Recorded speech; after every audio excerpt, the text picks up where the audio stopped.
আসসালামু আলাইকুম এভরিওয়ান, সবাই কেমন আছেন? আলহামদুলিল্লাহ আমরা ভালো আছি। অরিজিনাল মিশরীয় ফার্মের মুরগি যারা খুঁজছেন প্যারেন্টস অ্যাডাল্টের জন্য, তারা আমাদের সাথে যোগাযোগ করতে পারেন। আমাদের 2 থেকে 3টি ব্যাচ আছে।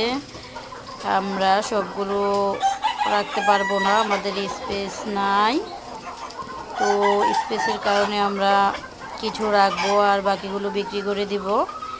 ভ্যাকসিন করা এবং কি ডিমের জন্য তৈরি করা। যারা নিতে চান যোগাযোগ করবেন। আর আমাদের ভিডিওগুলো টেনে দেখবেন না, অবশ্যই লাইক কমেন্ট শেয়ার করবেন, সাবস্ক্রাইব করবেন। ভিডিওগুলো দেখার জন্য অসংখ্য ধন্যবাদ। আসসালামু আলাইকুম।